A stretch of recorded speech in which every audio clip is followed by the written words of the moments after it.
আয়েশা রাদিয়াল্লাহু আনহা থেকে বর্ণিত, ইদা উহিল্লা হেলালু যিল হজ্জা, আয়েশা রাদিয়াল্লাহু আনহা থেকে বর্ণিত, তিনি বলেন, যদি জিলহজ মাসের নতুন চাঁদ উদিত হয়, ও আরাদা আন ইউদাহিয়া, আর এমন যদি কেউ থাকে যে কোরবানি দিতে চায়, ফালা ইয়াখুজ মিন আজফারিহি ওয়া আশআরিহি শাইআন, সে যেন তার কোন নখ অথবা শরীরের কোন চুল যেগুলো কাটার নিয়ম আছে এগুলো যেন সে কর্তন না করে। কতক্ষণ পর্যন্ত? হাত্তা ইউদাহিয়া, কোরবানি করার আগ পর্যন্ত। ফায়দা কি? আল্লাহ রাসূল সাল্লাল্লাহু আলাইহি ওয়াসাল্লাম অন্য এক riwayat-এর মধ্যে বলেন, যেই ব্যক্তি যে কোরবানি করবে সে যদি এই নখ আর চুল যেগুলো কাটার বিধান আছে এগুলো যদি না কাটে কোরবানি করার আগ পর্যন্ত, জিলহজ মাসের 1 তারিখ থেকে নিয়ে 10 তারিখ, আর কোরবানি করবার পরে যদি এই নখ আর চুল কাটে, আল্লাহ রাব্বুল আলামিন তার আমলনামায় একটি উট কোরবানি করার সওয়াব লিখে দেন। এই জন্য আগামী শুক্রবার, শনিবার তো হতেও পারে নাও হতে পারে, সুতরাং সুযোগ নেই, আগামী শুক্রবার আমরা মোষ ইত্যাদি ইত্যাদি যে সকল পশমগুলো কাটবার বিধান আছে ওগুলো কর্তন করে নখ কেটে আগামী শুক্রবার ইনশাআল্লাহ ফুল ফ্রেশ হয়ে থাকবো ইনশাআল্লাহ। এরপর আমরা কাটবো কবে? কোরবানির দিন আসবে, কোরবানির পশু একেবারে আউয়াল ওক্তে নামাজ পড়ে শুরুর দিকেই কোরবানি পশু জবে করে তারপরে আমরা আমাদের এই কাজগুলো করে নিব। আল্লাহ আমাদের সকলকে আমল করার তৌফিক দান করুক। কতটুকু বলে রাখলাম, ভুলেও যেতে পারি, কারণ কথার তো অনেক চাপ থাকে। আল্লাহ রাব্বুল আলামিন আমাদের সবাইকে আমল করার তৌফিক দান করুক। মুআজ্জাজ মুহতারাম, গত সপ্তাহে আমরা আলোচনা করছিলাম যে আল্লাহ রাব্বুল আলামিন জিন জাতিকে কি পরিমাণ শক্তি দিয়েছিল। আলোচনার শেষে এসে আমরা এখানে এসে উপলব্ধি করতে পেরেছিলাম যে সুলাইমান আলাইহিস সালাতু ওয়াস সালামকে এক জিন বলেছিল, আপনি আপনার বসার থেকে দাঁড়াবেন, আমি এর মধ্যেই বিলকিসের সিংহাসন নিয়ে আসব। আর আরেকজনে বলেছেন, যার মধ্যে আল্লাহ কিতাবের জ্ঞান দান করেছেন, যেই জিনটা শিক্ষিত ছিল, নবুয়তের জ্ঞানী ছিল, সেই জিন বলেছিল, আরে সে তো আপনাকে আপনার স্থান থেকে দাঁড়াবেন এর পূর্বেই, বসার থেকে দাঁড়ানোর আগেই বিলকিসের সিংহাসন আনবে, আর আমি আপনার চোখের পলক পড়বে আর উঠবে এর আগেই বিলকিসের সিংহাসন নিয়ে আসব। আরো জোরে বলেন না সুবহানাল্লাহ। যেই জিনের এত পরিমাণ শক্তি, তো এই জিনকে যিনি সৃষ্টি করেছেন আর এই জিনকে যিনি শক্তি দান করেছেন, সেই জিনের কি পরিমাণ শক্তি বলেন না সুবহানাল্লাহ। কল্পনা করা যায়? আল্লাহ তুমি আমাদের সবাইকে বোঝার তৌফিক দান করো। পক্ষান্তরে মানব জাতিকে আল্লাহ রাব্বুল আলামিন বুদ্ধি দিয়েছেন। বুদ্ধির মাত্রা কেমন ও কতটুকু আজকে চেষ্টা করব কোরআনের আলো থেকে, কোরআন থেকে আপনাদেরকে এই বিষয়টা উপস্থাপন করবার। মুআজ্জাজ মুহতারাম, যেমন আমাদের মানুষের সবার এই যোগ্যতা নাই, কারো কারো এই যোগ্যতা আছে, বাঘ কিভাবে শিকার করতে হয়, বাঘ কিভাবে বসে আনতে হয়। সবার এই যোগ্যতা নাই, কারো কারো আছে কিভাবে কুমির বসে আনতে হয়। সবার এই যোগ্যতা নাই, কারো কারো আছে সাপ কিভাবে বসে আনতে হয়। দেখবেন কেমন কি ভঙ্গিমা যেন করে, সাপ বুঝে নেয় যে এ আমাকে মারবে না, সাপ বুঝে নেয় হয়তোবা সে আমার সাথে ভালোবাসার আদান প্রদান করবে। দেখবেন সাপ আস্তে করে তার কাছে মাথা নত করে দেয়, দেয় কি দেয় না? হিংস্র বাঘ, যেই বাঘ মানুষ পেলে খেয়ে ফেলে, সেই বাঘও মানুষ শিকার করতে পারে এমন ভঙ্গিমায়, যে ভঙ্গিমা উপস্থাপন করলে বাঘ বুঝে নেয় যে এ আমাকে মারবে না, বরং এ আমাকে আদর করবে। দেখবেন যারা গরু লালন পালন করে আপনাকে দেখলে গুতা দিবে, কিন্তু গরুর যে মালিক সে গরুর সাথে এমন ভাবে ইশারা ভঙ্গিতে ভালোবাসার আদান প্রদান করে, যে ওই যেই গরু মানুষ দেখলে ধাওয়ায় বেড়ায়, যেই গরু মানুষ দেখলে গুতা দিয়ে বেড়ায়, সেই গরু একজন ব্যক্তির কাছে এসে বসে এসে যায়। যায় কি যায় না? এটা একটা জাস্ট ছোট্ট একটা নমুনা উদাহরণ আপনাদের কাছে পেশ করলাম, যে আল্লাহ মানুষের মধ্যে এরকম কিছু বুদ্ধি দিয়েছে, যোগ্যতা দিয়েছে। আরো কি বলবো, মানুষের মধ্যে এমন তো মানুষ আছে যাদের যোগ্যতা, যে এত বড় বড় শক্তিশালী পালোয়ান জিনগুলোকেও বসে আনে, এনে ওই জিনগুলোকে কানে ধরে যেভাবে লড়ানো দরকার, ঘুরানো দরকার, ওইভাবে ওই জিনগুলোকে দিয়ে কাজ করায়। এইরকম বুদ্ধি সম্পন্ন মানুষ আছে না নাই? আমাদের এক বুজুর্গ আছেন, উনি এই তদবির তাবিজের কাজ করেন। তিনি মাঝে মাঝে বলেন যে মাওলানা আমার এগুলো করতে মনে চায় না। কেন? আমি কাজ করলে কাজ হয়, কারণ কাজ তো আমি করি না, কাজ তো আমি জিনকে দিয়ে করাই। কিন্তু জিন তো বিশাল বড় বড় বড় বড় একটা অ্যামাউন্ট ধার্য করে, 2টা ছাগল দিতে হবে, একটা ছাগল দিতে হবে। তো এখন আমি যখন ছাগল চাই, 1-2টা ছাগল চাই, টাকা চাই, তো জিন তো এটা বাজেট করে দিছে, আমি কাজ করে দিব, তো আমাকে তার বিনিময়ে তোমাকে এটা দিতে হবে। তা আমি যখন এই মানুষের কাছে বলি যে আমাকে একটা ছাগল দিতে হবে, তাহলে কাজ করে দিব, তো মানুষ মনে করে যে হুজুর তাবিজ বিক্রি করে, তাবিজ বিক্রি করে খায়। তো মানুষ আমার প্রতি বদ ধারণা হয়। কিন্তু আমি তো এই কাজগুলো তো আমার যোগ্যতায় করি না, আমি তো জিনকে দিয়ে করাই। হ্যাঁ, জিনকে বশ করার যোগ্যতা আল্লাহ আমাকে দিয়েছেন। তো যাই হোক কথা, এইরকম কিছু মানুষ আছেন যারা ওই পালোয়ান শক্তিশালী জিনকেও বশ করতে পারে। মুআজ্জাজ মুহতারাম, তা আমি এখান থেকে একটা কথা বলতে চাই, মানুষ তো মানুষের যোগ্যতা দিয়ে কেউ জিন, কেউ বাঘ, কেউ সিংহ, কেউ সাপ, কেউ বাজ পাখি, কেউ ঈগল পাখি, বিভিন্ন হিংস্র প্রাণীগুলো বশ করতে পারে। মানুষের মধ্যেও আল্লাহ পাক এমন কিছু মানুষকে যোগ্যতা দিয়েছে যে তার বুদ্ধি দিয়ে সে আল্লাহকেও বশ করতে পারে। বলেন না সুবহানাল্লাহ। আল্লাহ পাক মানুষদের মধ্য থেকে এমন কিছু মানুষকে আল্লাহ এমন কিছু যোগ্যতা দিয়েছেন, আপনি চান তো হয় না, কিন্তু সে চায়, আল্লাহ তারে দিয়ে দেয়। আপনি বলেন তো হয় না, কিন্তু সে বলে, আল্লাহ তাকে দিয়ে দেয়। আরে আল্লাহর সাথে তার এমন একটা সম্পর্ক, এমন একটা সম্পর্ক সে তৈরি করেছে, এমন একটা যোগ্যতার বিনিময়ে, যে যোগ্যতা আল্লাহ তাকে দিয়েছেন, সে আল্লাহকে সে বশ করে ফেলছে। ছোট্ট একটা নমুনা উদাহরণ দেই। আমাদের এই মানব জাতির পিতা আদম আলাইহিস সালাতু ওয়াস সালাম, তার সামনে আল্লাহ রাব্বুল আলামিন নবুয়তের এই বিধানগুলো, যেমন কোরআনের মধ্যে আল্লাহ স্পষ্ট সুন্দর করে বলেন, ইন্না আরাদনাল আমানাতা আলাস সামাওয়াতি ওয়াল আরদ ওয়াল জিবালি ফাআবাইনা আন ইয়াহমিলনাহা ওয়া আশফাকনা মিনহা ওয়া হামালাহাল ইনসান ইন্নাহু কানা যালুমান জাহুলা। আল্লাহ বলেন, আমি নবুয়তের যে বিধিবিধানগুলো আছে, আমি নবুয়তের বিধিবিধানগুলো এই বিশাল আসমানের কাছে পেশ করেছি। খেয়াল করেন আল্লাহকে কেমনে বসে আনে। আল্লাহ মানুষকে এই যোগ্যতা যে দিয়েছেন তার একটা প্রমাণ দিতে চাই। আল্লাহ পাক এই নবুয়তের বিধিবিধানগুলো আসমানের কাছে নিয়ে পেশ করছে, যে আসমান, তুমি তো আমার সৃষ্টির মধ্যে মানুষের দেখা সবচাইতে বড় একটা সৃষ্টি তুমি। তা আসমান, তোমার কাছে আমি আমার এই নবুয়তের ভারত্ব, নবুয়তের দায়িত্ব, নবুয়তের ফরজ আহকাম বিধিবিধানগুলো তোমার কাছে পেশ করি। আসমান বলে, আল্লাহ তুমি যদি আমাকে নবুয়তের এই দায়িত্বগুলো দাও, নবুয়তের এই বিধানগুলো যদি তুমি আমাকে দাও, বিনিময়ে কি হবে?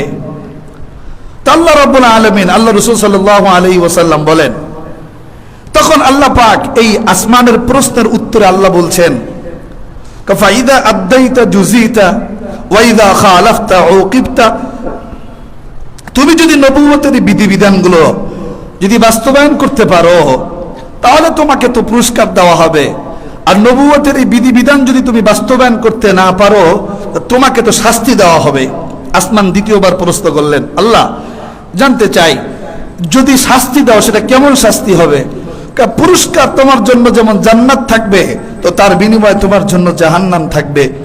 আসমান বলে, আল্লাহ আমার এই দায়িত্ব নেওয়ারও দরকার নাই, জান্নাতেও যাওয়ার দরকার নাই, জাহান্নামেও যাওয়ার দরকার নেই। আসমানের দায়িত্ব নিল না, আসমানে নবুয়তের ভারত্ব বহন করলো না, আসমানে নবুয়তের আহকাম বিধিবিধান পালন করবার সাহস আর হিম্মত কিছুই দেখাইল না।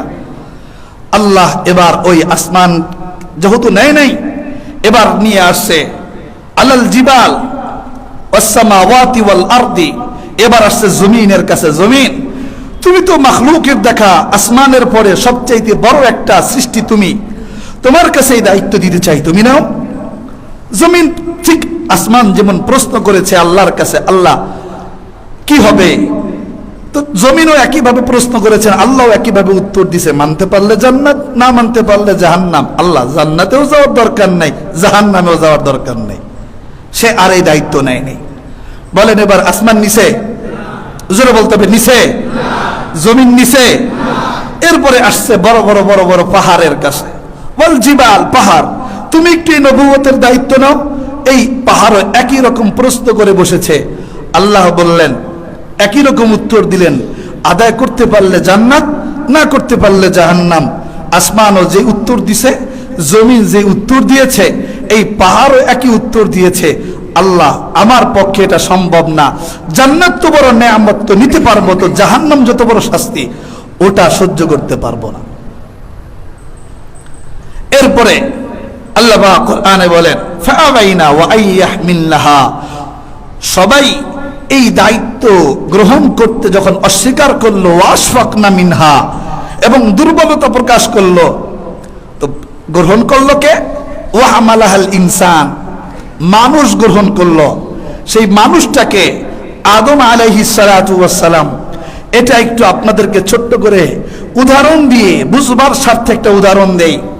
ঘরে 4 সন্তান আছে, বড় সন্তান, মেজ সন্তান, সেজ সন্তান, ছোট সন্তান।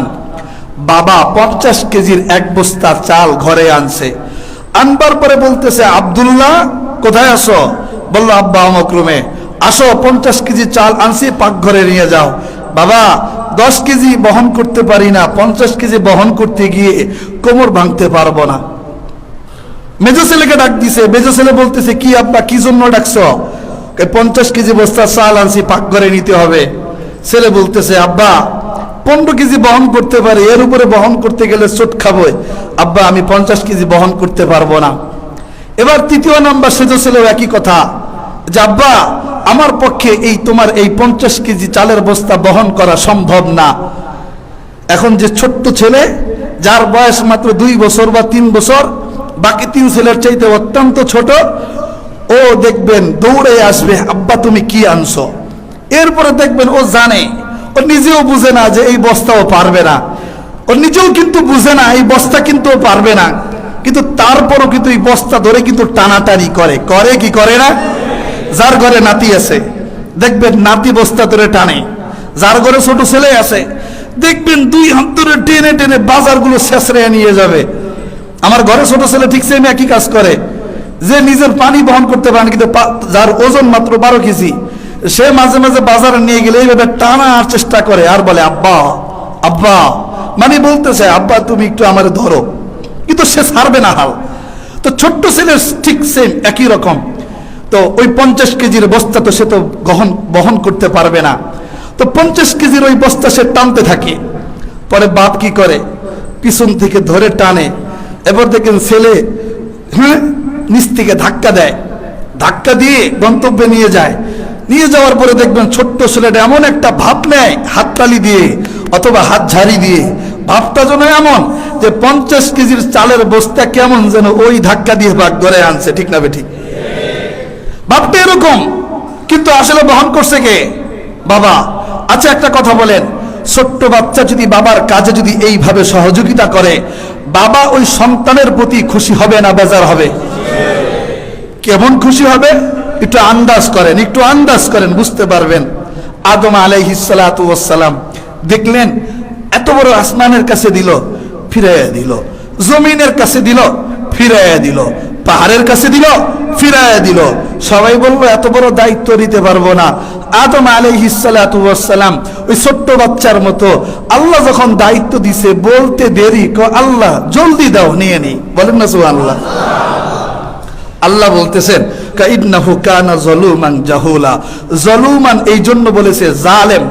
জালেমের একটা অর্থ হলো অবিচার করা, মানে অন্যায় কাজের মাধ্যমে নিজের উপর অবিচার করা। খেয়াল করেন, জালেমের একটা অর্থ হলো কি, অন্যায় করে নিজের উপরে অবিচার করা। যেমন চুরি করা, এটা একটা অন্যায়।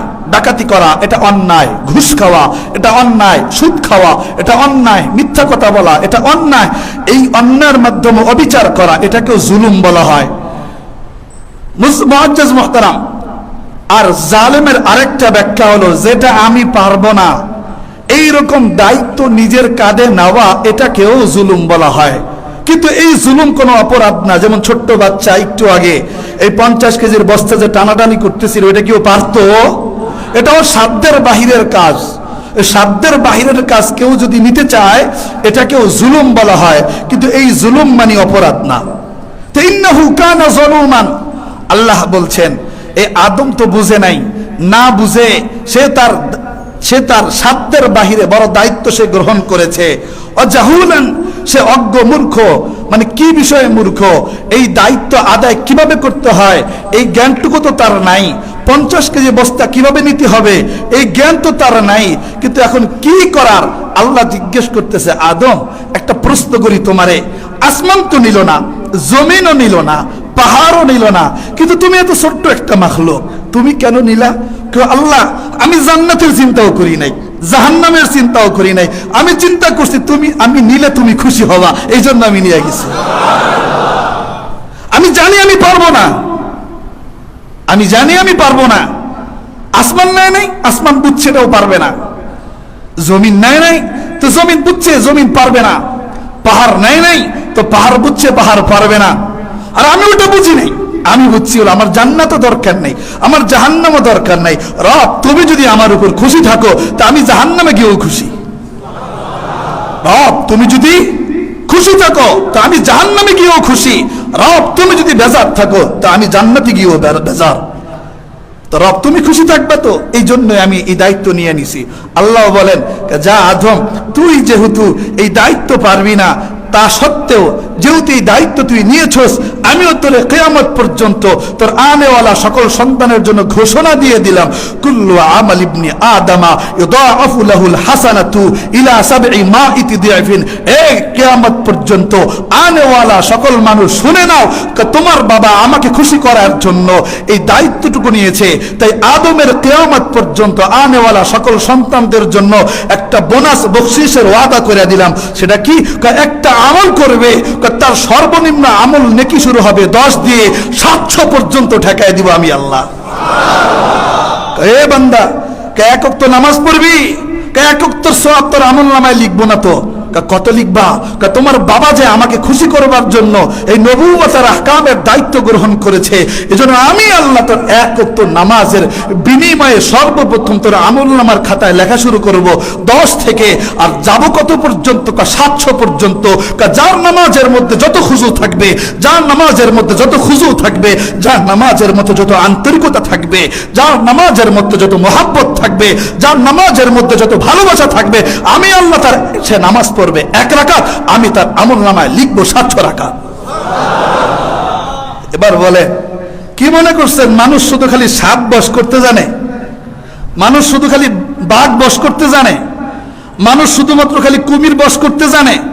না, আরে যে তারে সৃষ্টি করছে, মানুষকে আল্লাহ এমন জ্ঞান বুদ্ধি দিয়ে রাখছেন, যে তারে সৃষ্টি করছে তারেও বশ করতে জানে। কন না সুবহানাল্লাহ? যে তাকে সৃষ্টি করছে তাকেও বশ করতে জানে। এই জন্য দোস্ত, হাজী ইমদাদুল্লাহ মুহাজিরি মক্কি, আমরা এই বুজুর্গের নাম কম বেশি কত মানুষই তো শুনেছি, তার কত বড় কথা। হাজী ইমদাদুল্লাহ মুহাজিরি মক্কিকে জিজ্ঞেস করা হলো, হাজী ইমদাদুল্লাহ মুহাজিরি মক্কি, যদি আল্লাহ তোমারে ডাকে আল্লাহর কাছে যাওয়ার জন্য, তা তুমি কি করবা? তা আমি আল্লাহর কাছে যাওয়ার জন্য আমি সর্বপ্রথম দেখব এই পুরা বিশ্বের মধ্যে সবচেয়ে উঁচা জায়গা কোনটা, আমি সেখানে যাব। সেই উঁচা জায়গার মধ্যে উঁচা পাহাড় কোনটা, আমি সেই উঁচা পাহাড়ে উঠব। উঁচা পাহাড়ে উঠবার পরে দেখব সেই উঁচা পাহাড়ের চূড়ায় কোন গাছটা সবচাইতে বড়, আমি সেই গাছের মাথায় উঠব। সেই গাছের মাথায় উঠে এবার আল্লাহরে বলবো, আল্লাহ আমি ছোট্ট মানুষ, ডাক দিছো, সাধ্য ছিল এই পর্যন্ত আসার, এই পর্যন্ত আসছি, বাকিটুকু কেমনে নিবা? তুমি নিবা। বাকিটুকু কেমনে নিবা? তুমি নিবা। তো কি ভাবছেন মানুষ শুধু খালি বাঘই বশ করতে জানে না, মানুষ শুধুমাত্র তার বুদ্ধি দিয়ে জিনকেই বশ করতে পারে না, আরে মানুষ তার বুদ্ধি দিয়ে আল্লাহকেও তার দেওয়ানা বানিয়ে দিতে পারে, আল্লাহকেও দেওয়ানা বানিয়ে দিতে পারে। ও দোস্ত, আল্লাহ আমাদের সকলকে আমাদের জ্ঞান এই বুদ্ধি দিয়ে দুনিয়ার কোনো ক্ষমতার মসনদ পাওয়ার জন্য নয়, দুনিয়ার কোনো পথ পাওয়ার জন্য নয়, দুনিয়ার কোনো অর্থ কামানোর জন্য নয়, আল্লাহ যেন আমাদের এই বিবেক বুদ্ধিটাকে যেন আল্লাহর প্রিয় হওয়ার কাজে যেন ব্যয় করার তৌফিক দান করেন। মুআজ্জাজ মুহতারাম, এ তো হলো আমাদের এক জাতির পিতা আদমের বশ করার তরিকা দেখাইলাম।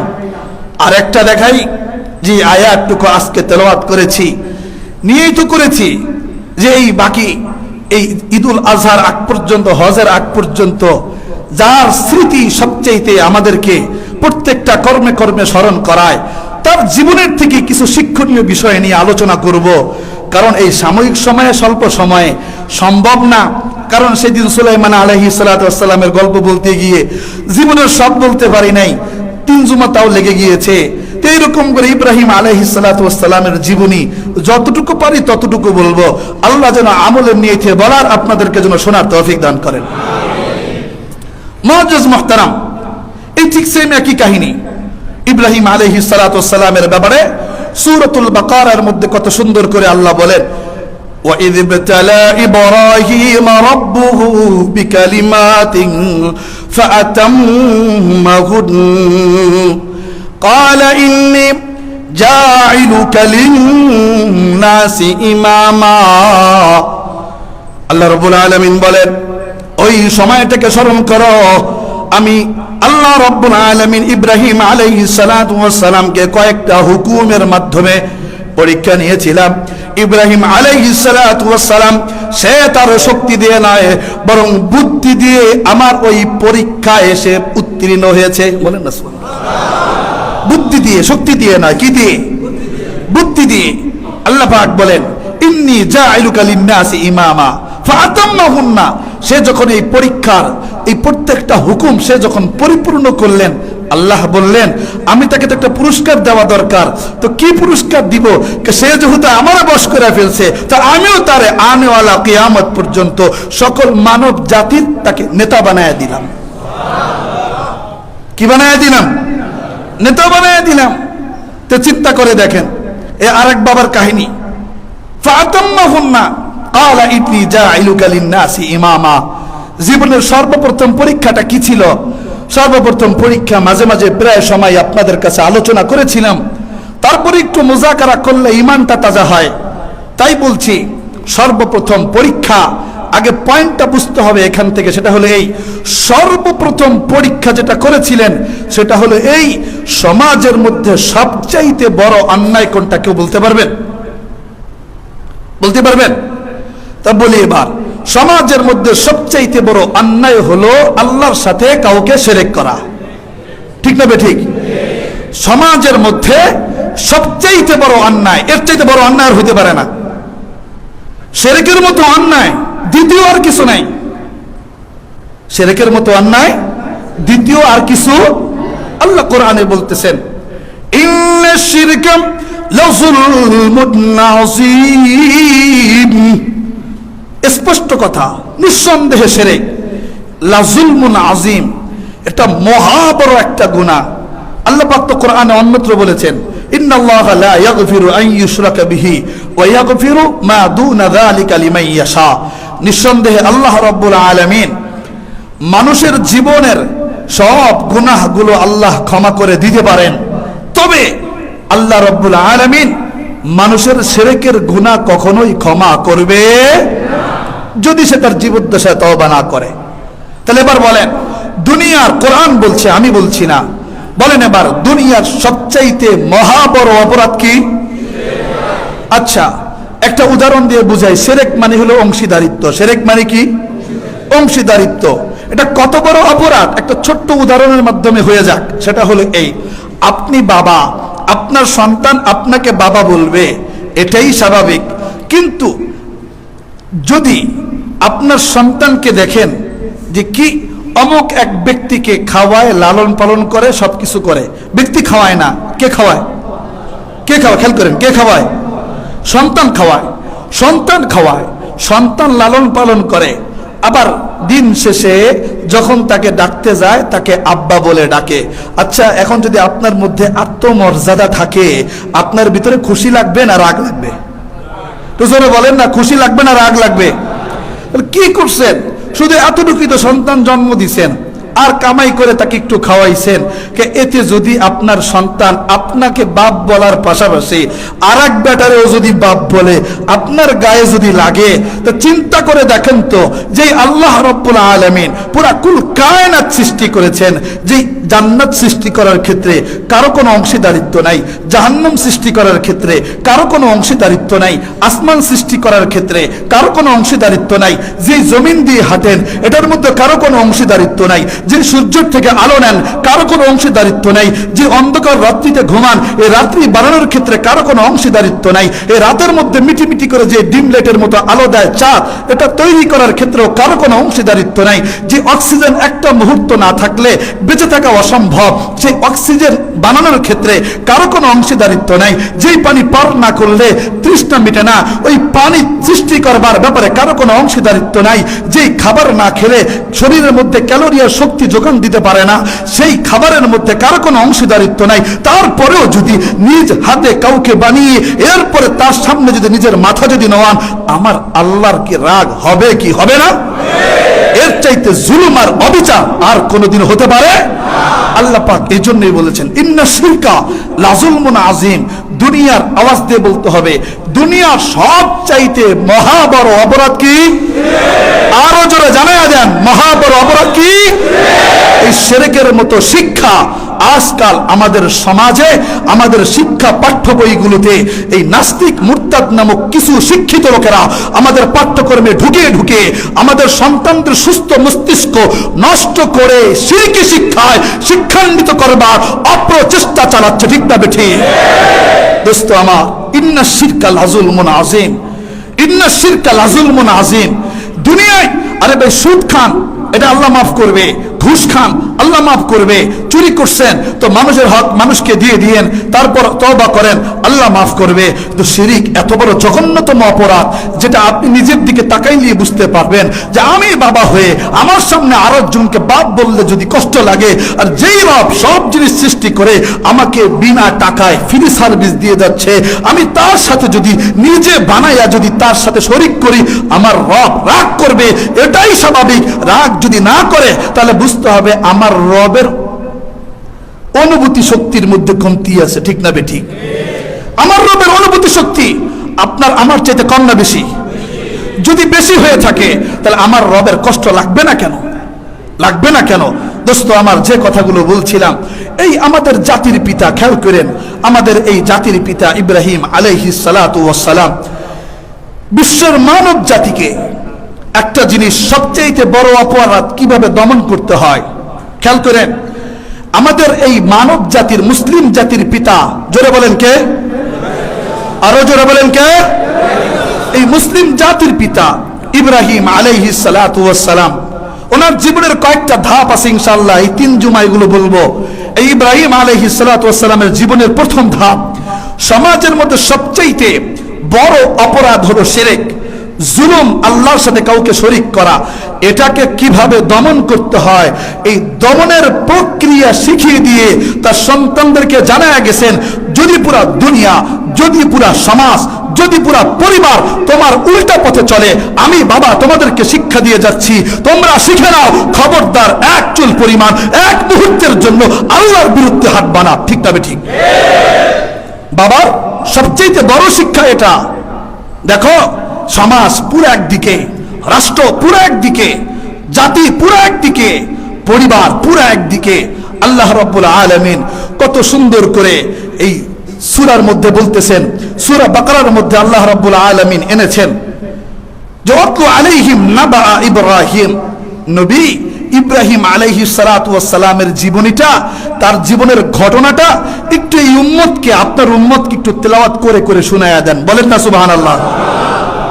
শোনায়া দেন কিভাবে সমাজ থেকে সবচেয়ে বড় অপরাধ দমন করতে হয়। এখান থেকে শিখে নাও যে কিভাবে সমাজ থেকে ছোট্ট ছোট্ট অপরাধও যদি সংগঠিত হয় এটাও কিভাবে দমন করতে হয়। দোস্ত, জানতে চাই, ইব্রাহিম আলাইহিস সালাতু ওয়াস সালামের আদর্শিক সন্তান যদি হয়ে থাকেন, আমি বলবো পুরা রাষ্ট্র, পুরা সমাজ, পুরা পরিবার যদি এই কোরআনের বিরুদ্ধে চলে যায়, আপনি থাকবেন না যাবেন?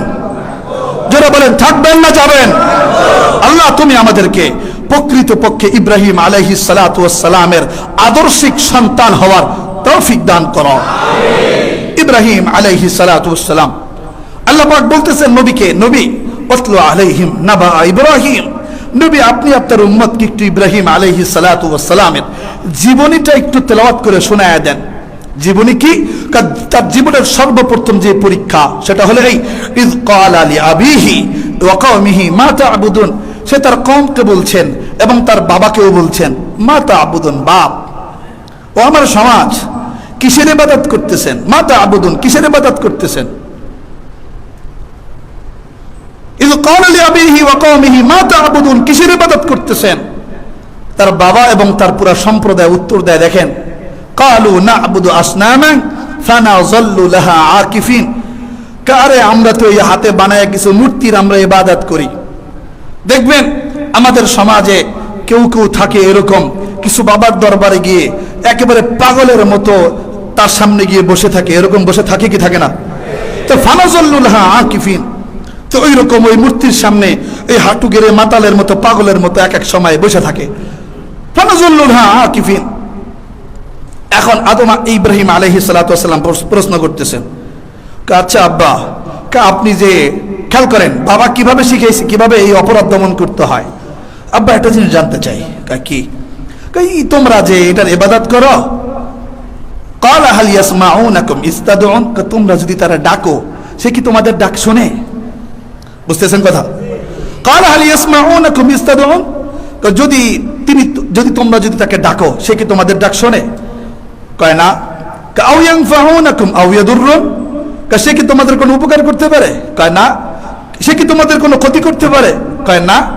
তাহলে ক্বালু বাল ওয়াজাদনা আবাআনা কাযালিকা ইয়াফআলুন, বাপেরা দাদারা পূর্বপুরুষেরা এই সিস্টেমই করে আসছে তাই আমরা করছি। দেখেন আমাদের অধিকাংশের মধ্যে এই একটা রেওয়াজ রসুম, এই তরিকা আছে না নাই? সমাজের মধ্যে দেখবেন, ভাই এটা কেন করেন? কি বলবে? আব্বারা দেখছি করতে। কেন করেন? দাদাদেরকে দেখছি করতে। কেন করেন? আমাদের সমাজ ব্যবস্থায় পূর্বকাল থেকে এরকম করে আসছে। ক্বালু, একই সিস্টেম কথা, ক্বালু বাল ওয়াজাদনা আবাআনা কাযালিকা ইয়াফআলুন, আমরা আমাদের বাবাদেরকে দাদাদেরকে দেখছি এইভাবেই করতে। অদস্ত, জানতে চাই, যদি বাপ দাদারা করে থাকে আর সেই কাজটা যদি কোরআনের বিপরীত হয়, বলেন রাখবেন না এই সমাজ থেকে এই অন্যায়কে দূর করবেন? আল্লাহ তুমি আমাদের সবাইকে করার তৌফিক দান করো। ক্বালু বাল ওয়াজাদনা আবাআনা কাযালিকা ইয়াফআলুন। এরপরে বলতেছে, খেয়াল করেন, আচ্ছা এই প্রশ্নটা সবাই করবেন যে প্রশ্নটা ইব্রাহিম আলাইহিস সালাতু ওয়াস সালাম করেছেন। আচ্ছা আব্বা একটা কথা বলি। কি কথা? ক্বালা আফারাআইতুম মা কুনতুম তা'বুদুন, এই তোমরা যার ইবাদত করতেছ, যার উপাসনা করতেছ, কোন দিনও কি একটু চিন্তা করছো এদেরকে নিয়ে? খেয়াল করছেন? আক্রমণ আগে নয়। কি আগে নয়? আক্রমণ আগে নয়। সিস্টেমটা কি? আক্রমণ আগে নয়, আগে বুঝান, প্রশ্ন করেন যে এটার ক্ষতির দিকটা কি। ঠিক একই রকম প্রশ্ন করেন, আব্বা এই যে যা করতেছেন কোনোদিনও চিন্তা করে দেখছেন আপনার এই কাজের ফলাফল কি হবে? আপনার আব্বা প্রেম করে, অবৈধ প্রেম করে, আব্বা মা থাকতে এই অবৈধ প্রেম ছেলেদের সামনে যে করেন, কবে হুজুর হঠাৎ করে আর কিছু খুঁজে পেলেন না, এটা কেন কইলেন? এটাই করলাম এই জন্য আজকাল আমাদের সমাজে এই রোগটা সন্তানদের সামনে বেহায়া পূর্ণ আচরণ প্রকাশ পাচ্ছে কি পাচ্ছে না? এই জন্যই বলা, বাবা যদি এই জাতীয় কোনো কাজ করে, অনেক বিচারও আসে, অনেক সময় অনেক কথাও আসে যে হুজুর আব্বাকে কেমনে কন্ট্রোল করি? উত্তর এটাই, গিয়ে বলবেন আব্বা একটা কথা বলি, আফরাআইতুম মা কুনতুম তাফআলুন, আব্বা এই যা করতেছেন কোনোদিন কি চিন্তা করে দেখছেন যে এই কাজগুলোর পরিণতি কি হবে? আব্বা সুদ খাচ্ছে, বাবাকে গিয়ে বলেন আব্বা এই যে সুদ খাইতেছেন কোনোদিন কি চিন্তা করে দেখছেন এই সুদের পরিণতি কি হবে? সমাজ ব্যবস্থা সবাই এই অন্যায় কাজে লিপ্ত, চুরি করে। বলবেন ভাই শোন, এই যে চুরি যে করস, এই চুরির সম্পদ নিয়ে তো একদিন হাসরের ময়দানে দাঁড়ানো লাগবে। একটাবারও চিন্তা করে দেখছস এই এই কাজটা কি কাজ করতেছস? সেম একইভাবে দেখতেছেন সমাজের মধ্যে কেউ চালের মধ্যে চাল ভেজাল করে, ডালের মধ্যে ভেজাল করে, চিনির মধ্যে ভেজাল করে, তেলের মধ্যে ভেজাল করে, বিভিন্ন পণ্যের মধ্যে ভেজাল করে। গিয়ে বলেন তারে ভাই ভাই তোমার বিরুদ্ধে অ্যাকশনে তো যাইতে পারি, সেটা পরে, আগে একটু চিন্তা করো যে তুমি যেই কাজটা করতেছো এই 2 দিনের দুনিয়ায় একটু উত্তর দাও তো এই কাজের পরিণতি কি হতে পারে? চিন্তা করে দেখছো কোনোদিন? আফরাআইতুম মা কুনতুম তা'বুদুন। দেখতেছেন সমাজের মধ্যে একদল ভালো কাজ করে আর আরেক দল এই ভালো কাজটাকে কেমনে নষ্ট করা যায় এটা নিয়ে চক্রান্ত করে। না ভাই, কোনো তর্ক বিতর্কের দরকার নেই। গিয়ে বলেন ভাই জান্নাতে যাবেন কি যাবেন না? উত্তর দিবে যাবেও। জাহান্নামে যাইতে রাজি আছেন নাকি? উত্তর দিবে না। আল্লাহরে কি ভালোবাসতে চান নাকি? উত্তর দিবে হ্যাঁ। একটা জিনিস চিন্তা করে দেখছেন, সমাজে ভালো কাজ করতে চাই, আপনি পক্ষান্তরে যে কলা কৌশলগুলো চক্রান্তগুলো করছেন এই কাজগুলো কি একটাবার কল্পনা করে দেখছেন এগুলো কি ঠিক কি ঠিক না? এই প্রশ্নগুলো তোলেন। তো ঠিক ইব্রাহিম আলাইহিস সালাতু ওয়াস সালাম প্রশ্ন, আফরাআইতুম মা কুনতুম তা'বুদুন, একটাবারও চিন্তা করছেন কিসের ইবাদত করতেছেন? উত্তর, আনতুম ওয়া আবাউকুমুল আকদামুন। আরে বাপ, আপনি সহকারে আপনার পূর্বপুরুষ যারা ছিল সব হলো পথভ্রষ্ট, সব হলো পথভ্রষ্ট। এই কথাটা যদি দায়িত্বহীন কণ্ঠে যদি বলতে পারেন, চাই সেটা বড় ভাই হোক, চাই সেটা বাবা হোক, চাই সেটা নেতা হোক, যে কেউ হোক না কেন অন্যায় কাজ করছে তাকে স্মরণ করিয়ে দেবার জন্য তার বিবেকের কাছে প্রশ্ন তোলেন। বিবেকের কাছে প্রশ্ন করবার পরে যদি তার বুঝে না আসে উচ্চ কণ্ঠে বলে দেন, ও নেতা নেতা হতে পারেন, ও বাপ বাপ হতে পারেন, ও বড় ভাই হতে পারেন, কিন্তু আপনি সঠিক পথের উপরে নাই, আপনি পথভ্রষ্ট। দায়িত্বহীন কণ্ঠে বলে দেন, দেখবেন একদিন না একদিন সে সঠিক রাস্তায় আসবেই আসবে। ঠিক না বেঠিক? আসবেই আসবে। নেতা চিন্তা করবে, কর্মী যদি আমাকে বলে পথভ্রষ্ট, সন্তান যদি বলে বাপকে, আর বাপ যদি চিন্তা করে সন্তান বলে আমাকে পথভ্রষ্ট, বড় ভাই যদি বলে যে ছোট ভাই বলে আমাকে পথভ্রষ্ট, শিক্ষক যদি বলে যে ছাত্র আমাকে বলে পথভ্রষ্ট, আরে তাহলে আমি শিক্ষক হয়ে লাভ কি? তাহলে বাবা হয়ে আমার লাভ কি? তাহলে আমার নেতা হয়ে আমার লাভ কি? আমার কর্মী তো, আমার সন্তানই তো, আমার ছোট ভাই তো আমার চাইতে ভালো। কি এই অনুভূতি শক্তি আসবে কি আসবে না? জোরে বলেন, আসবে কি আসবে না? আসবে। বাস একই কথা, আনতুম ওয়া আবাউকুমুল আকদামুন। এরপর তার বাপকে বলতেছে, ফাইন্নাহুম আদুউল্লি ইল্লা রাব্বাল আলামিন। বাবা একটা কথা আপনাকে বলি, ও আমার জাতি, একটা কথা তোমাদেরকে বলি, ও আমার সম্প্রদায়, একটা কথা তোমাদেরকে বলি, এরা যা আছে যদি তোমরা এদেরকে ছেড়ে দাও তো তোমরা আমার বন্ধু।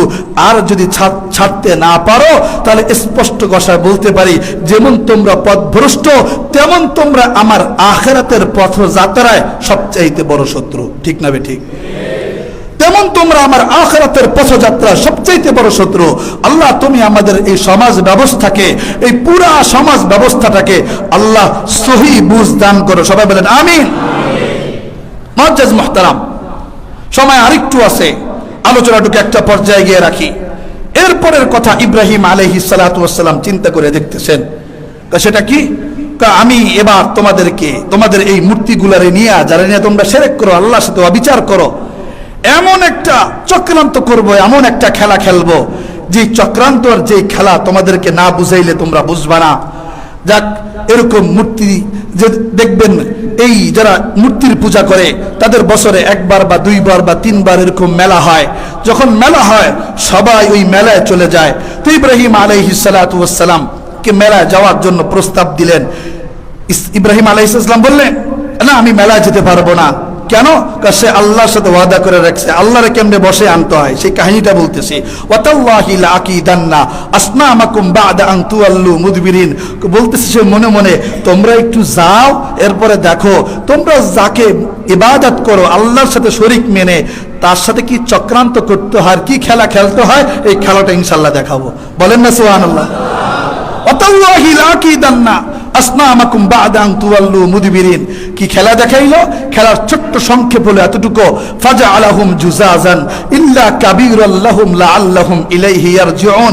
মূর্তি যতগুলা ছিল সব কটারে ভাঙলো, ভেঙ্গে বড়টারে বাঁচিয়ে রেখে তার হাতে কুড়ালটাকে ধরাই দিয়ে চুপচাপ ইব্রাহিম আলাইহিস সালাতু ওয়াস সালাম মন্দির থেকে বের হয়ে গেছেন। বলেন না সুবহানাল্লাহ। এখন একটা কথা বলি, যে আজকে আবার এই ঘটনা বলবার পরে হুজুরে ঘটনা শিখাইছে, যাক আজকে গিয়া মূর্তি ভাঙবো, পরে সব দোষ হুজুরের উপরে পড়বে। না ভাই, দোষ ফালানোর জন্য, মূর্তি ভাঙ্গার জন্য আপনাদেরকে কথাগুলো বলছি না।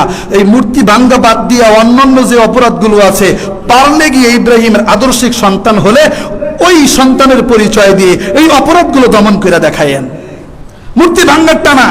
আমাদের বাংলাদেশ এটা ইসলামী হুকুমতের রাষ্ট্র না, গণতান্ত্রিক রাষ্ট্র। সুতরাং এই দেশের নিয়ম মোতাবেক কিছু সংবিধান আছে। সুতরাং এখানে আবার ইব্রাহিমের পরিচয় দিয়ে আবার আমারে ফাঁসাইয়েন না। কোরআনে আছে, তাই বলতেছি আপনাদেরকে। ফাজআলাহুম জুজাজান ইল্লা কাবীরাল লাহুম লাআল্লাহুম ইলাইহি ইয়ারজিউন। সব কটারে টুকরা টুকরা করে ভাঙছে, ভাঙ্গার পরে বড়টারে রাখছে, বড়টার হাতে একটা কুড়াল দিয়ে বাস ইব্রাহিম আলাইহিস সালাতু ওয়াস সালাম বের হয়ে গেছে। বিকেলবেলা সবাই এবার মেলার থেকে ফিরছে। মেলার থেকে ফিরার পরে দেখে যে সব কটা মূর্তি ভাঙ্গা। এখন চিন্তা করতেছে এই কাজ কে করতে পারে? কেউ কেউ বলে ক্বালু সামি'না ফাতা ইয়াযকুরুহুম ইউক্বালু লাহু ইব্রাহিম। আমাদের মনে হয় একটা ছেলে আছে, তার নাম হলো ইব্রাহিম, এখনো ইব্রাহিম ছোট। আমার মনে হয় ইব্রাহিম নামে একটা ছেলে আছে, এটা মনে হয় ওই ছেলের কাজ। ডাকো তারে। ডাকছে, ইব্রাহিম তুমি কি কাজ করছো? আনতা ফাআলতা বিআলিহাতিনা ইয়া ইব্রাহিম। হে ইব্রাহিম, এই আমাদের প্রভুদের সাথে এই বদ আচরণ কি তুমি করছো? এবার ইব্রাহিম আলাইহিস সালাতু ওয়াস সালাম হিকমতের সাথে উত্তর দেয়, একটু খেয়াল করে শুনেন। যদি একটা আঙ্গুল ওই দিকে ফিরান, বলেন তো তিনটা আঙ্গুল কোন দিকে ফিরে? বলেন না, কোন দিকে ফিরে? নিজের দিকে ফিরে। ইব্রাহিম আলাইহিস সালাতু ওয়াস সালাম বলতেছেন, বাল ফাআলাহু কাবীরুহুম হাযা ফাসআলুহুম ইন কানু ইয়ানতিকুন। যদি কথা বলতে পারে তাহলে এদের বড়টারে একটু জিজ্ঞেস করে দেখো। বড়টারে? আচ্ছা বলুন তো বড়টা কোনটা? বড়টা কোনটা? ইব্রাহিম আলাইহিস সালাতু ওয়াস সালাম। আর পক্ষান্তরে মুশরিকরা বুঝতেছে বড়টা কোনটা? ওই মূর্তিটা। এটার নামই হলো হিকমত। জোরে বলেন, এটার নাম কি? এটার নামই হলো বুদ্ধি। ইব্রাহিম আলাইহিস সালাতু ওয়াস সালাম এই বুদ্ধির পরিচয় দিতেছেন। বাল ফাআলাহু কাবীরুহুম হাযা। এ যদি কথা বলতে পারে জিজ্ঞাসা করো না, এর বড়টা করেছে। স্বাভাবিক করতে যদি মূর্তি কথা বলতে পারতো, তা মূর্তি কি বলতো? যে ভাই দেখো আমার বড় ইব্রাহিম, ইব্রাহিম আমাকে সব পাড়ারে ভাঙছে। ঠিক না ঠিক? আর কথা বলতে পারবে না, সুতরাং কোন বড়টাই যে ভাঙছে তা বলতেও পারবে না।